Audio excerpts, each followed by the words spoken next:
আদালতের কাঠগড়ায় দাঁড়িয়ে আছেন একজন সাবেক প্রধানমন্ত্রী, আর তার উল্টো দিকে বিচারকের আসনে বসে আছে সেই জনতা যাদের ওপর দীর্ঘ ১৫ বছর ধরে চলেছে শাসনের স্টিম রোলার। এটি কোনো সিনেমার গল্প নয়, বরং বাংলাদেশের রাজনীতির বর্তমান প্রেক্ষাপটে এক জ্বলন্ত বাস্তবতার হাতছানি।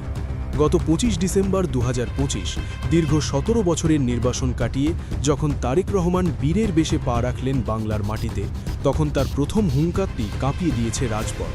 তিনি স্পষ্ট ঘোষণা দিয়েছেন, শেখ হাসিনার বিচার হবে এই বাংলার মাটিতেই, রক্তের ঋণ শোধ করা হবে জুলাই বিপ্লবের প্রতিটি শহীদের। আজকের ভিডিওতে আমরা উন্মোচন করব সেই না বলা অধ্যায়গুলো যেখানে লুকিয়ে আছে প্রতিশোধ, রাজনীতি এবং এক দীর্ঘ প্রতীক্ষার গল্প। ঘটনার সূত্রপাত ২০০৭ সালে। তখন থেকেই তারেক রহমান এবং শেখ হাসিনার রাজনৈতিক দ্বন্দ্ব এক ব্যক্তিগত লড়াইয়ে রূপ নেয়। তারেক রহমান তার সাম্প্রতিক জনসভায় সেই বিভীষিকাময় স্মৃতিগুলো মনে করিয়ে দিয়েছেন। তিনি জানিয়েছেন, ২০০৭ সালে তত্ত্বাবধায়ক সরকারের আমলে শেখ হাসিনার সরাসরি ইশারায় তাকে রিমান্ডে নিয়ে এমনভাবে নির্যাতন করা হয়েছিল যা কোনো সভ্য সমাজে কল্পনা করা যায় না। পিটিয়ে তার মেরুদণ্ড ভেঙে দেওয়া হয়েছিল। এতটাই নৃশংস ছিল সেই অত্যাচার যে তাকে স্ট্রেচারে করে আদালতে হাজির হতে হয়েছিল। সেই সময়কার জাদ্রেল আইনজীবীরাও অবাক হয়ে দেখেছিলেন একজন রাজনৈতিক ব্যক্তিত্বের উপর রাষ্ট্রীয় মদদে কতটা পাশবিকতা চালানো যায়। কিন্তু আসল ঘটনা এখানেই শেষ নয়। শারীরিক পঙ্গুত্বের চেয়েও বড় ছিল তাকে মানসিকভাবে পৈশাচিক যন্ত্রণার মুখে ঠেলে দেওয়া। তারেক রহমান বলেন, ২০০৭ সালের সেই আগস্ট মাসের কথা তার আজও মনে পড়লে শরীর শিউরে ওঠে।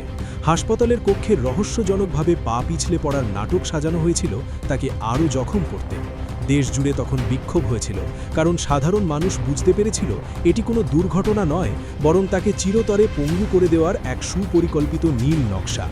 এরপর যা ঘটেছিল তা কেউ কল্পনাও করেনি। শেখ হাসিনা ক্ষমতায় আসার পর শুরু হয় মামলার বন্যা। একে একে তার বিরুদ্ধে ৮৪ থেকে ৮৮টি মিথ্যা মামলা দায়ের করা হয়, যার প্রতিটি ছিল রাজনৈতিক প্রতিহিংসায় ঠাসা। বিশেষ করে ২১শে অগস্ট গ্রেনেড হামলার মামলায় তাকে ২০১৮ সালে যাবজ্জীবন কারাদণ্ড দেওয়া হয়। কিন্তু ভাগ্যের পরিহাস দেখুন, ২০২৪ সালের ডিসেম্বরে হাইকোর্ট তাকে সম্পূর্ণ খালাস দেয়। আদালত স্পষ্টভাবে জানিয়ে দেয় সেই মামলা ছিল সম্পূর্ণ সাজানো এবং ভিত্তিহীন। এই জায়গাটাই পুরো গল্প বদলে দেয় এবং তারেক রহমানকে আরও শক্তিশালী অবস্থানে নিয়ে আসে। কিন্তু নির্যাতনের এই বিষাক্ত লতা শুধু তারেক রহমানের ওপরই সীমাবদ্ধ ছিল না। শেখ হাসিনা হাত বাড়িয়েছিলেন তার পরিবারের দিকেও। তারেক রহমানের স্ত্রী ডাক্তার জুবাইদা রহমান, যিনি কোনোদিন সক্রিয় রাজনীতিতে ছিলেন না, তাকেও ৩ বছরের কারাদণ্ড দিয়ে দেশ ছাড়া করা হয়েছিল। একজন পেশাদার চিকিৎসককে স্রেফ রাজনৈতিক কারণে ১৭ বছর নির্বাসনে কাটাতে হয়েছে। তারেক রহমান আক্ষেপ করে বলেন, তার অপরাধ ছিল তিনি জিয়ার পুত্র, আর জুবাইদার অপরাধ ছিল তিনি তারেক রহমানের স্ত্রী। এই পারিবারিক নির্যাতনই আজ তারেক রহমানকে কঠোরতম প্রতিজ্ঞার দিকে ঠেলে দিয়েছে। কিন্তু গল্পের মোড় ঘুরে যায় যখন তিনি তার মা বেগম খালেদা জিয়ার ওপর হওয়া অন্যায়ের বর্ণনা দেন। ২০১৮ সালে যখন বেগম খালেদা জিয়াকে একটি ঠুনকো দুর্নীতির মামলায় জেলখানায় পাঠানো হয়, তখন থেকেই শুরু হয় এক ট্র্যাজিক অধ্যায়। একজন অসুস্থ এবং বয়োবৃদ্ধ প্রাক্তন প্রধানমন্ত্রীকে ন্যূনতম মানবিকতা দেখানো হয়নি। তারেক রহমান আবেগ জড়িত কণ্ঠে বলেন, তার মা যখন মৃত্যুর সাথে পাঞ্জা লড়ছিলেন, উন্নত চিকিৎসার জন্য বিদেশ যেতে চাইছিলেন, তখন শেখ হাসিনা সংবাদ পরিষদে দাঁড়িয়ে সেই অসুস্থতা নিয়ে ঠাট্টা তামাশা করেছিলেন। এই দৃশ্যগুলো দেশের মানুষ ভোলেনি। এমনকি জুলাই বিপ্লবের আগ পর্যন্ত তাকে কার্যত গৃহবন্দী করে রাখা হয়েছিল। তারেক রহমানের মতে, শেখ হাসিনার হৃদয়ে কোনো দয়া ছিল না, আর সেই দয়াহীনতার পরিণাম এখন তাকেই ভোগ করতে হবে। তবে এখানেই শেষ নয়। আসল রক্তক্ষয়ী অধ্যায় তো শুরু হয় সাধারণ নেতাকর্মীদের ওপর। গত ১৫ বছরে বাংলাদেশের মাটিতে এমন এক ভয়ের রাজত্ব কায়েম করা হয়েছিল যেখানে গুম শব্দটি আতঙ্কের সমার্থক হয়ে দাঁড়িয়েছিল। তারেক রহমানের দেওয়া তথ্যমতে ৫ শতাধিক বিএনপি নেতাকর্মীকে গুম করা হয়েছে, যাদের অর্ধেকের বেশি আজও ফেরেনি।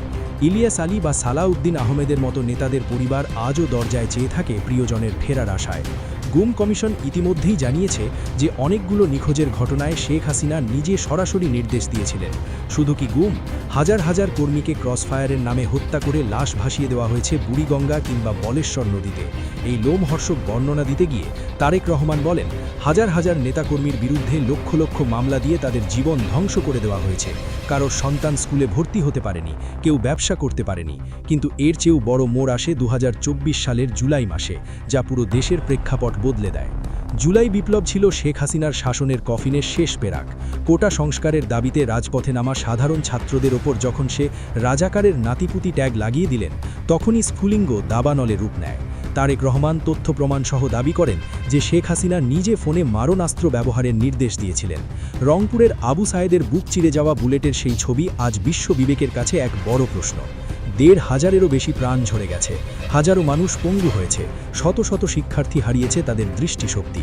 তারেক রহমান এই গণহত্যাকে ইতিহাসের জঘন্যতম অপরাধ হিসেবে অভিহিত করেছেন। তিনি বলেছেন, এই রক্তের বদলা নেওয়া মানে ব্যক্তিগত শত্রুতা নয়, বরং জাতীয় কলঙ্ক মোচন করা।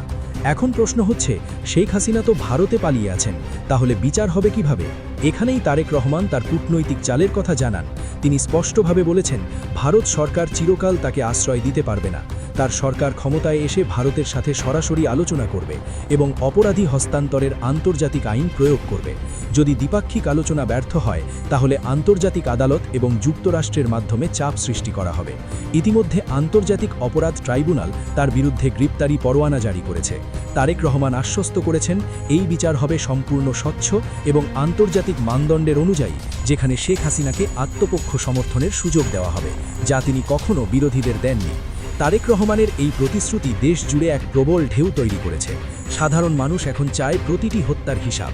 তারা দেখতে চায় সেই দাপুটে নেত্রীকে সাধারণ আসামির মতো কাঠগড়ায় দাঁড়িয়ে নিজের কৃতকর্মের কৈফিয়ত দিতে। তারেক রহমান বলেছেন, আমি আসছি শুধু ক্ষমতা নিতে নয়, আমি আসছি ন্যায় বিচার প্রতিষ্ঠা করতে।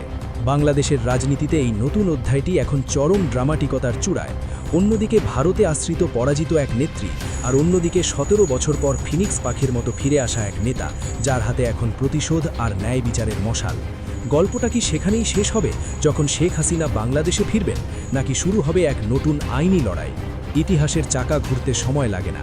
যে মেরুদণ্ড শেখ হাসিনা ভেঙে দিতে চেয়েছিলেন, আজ সেই মেরুদণ্ড সোজা করেই তারেক রহমান বিচারের ডাক দিচ্ছেন। বাংলাদেশের মানুষ এখন কেবল একটি দিনের অপেক্ষায়, যেই দিন বাংলার মাটিতে ঘোষিত হবে চূড়ান্ত রায়।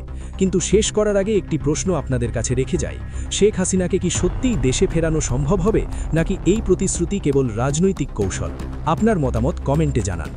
পরবর্তী আপডেটের জন্য আমাদের সাথেই থাকুন, কারণ এই ঘটনার আসল ক্লাইম্যাক্স এখনও বাকি। আমি কি এই বিচারের আইনি প্রক্রিয়া এবং আন্তর্জাতিক জটিলতা নিয়ে আরেকটি বিস্তারিত ভিডিও তৈরি করব? আপনি চাইলে কমেন্টে জানাতে পারেন।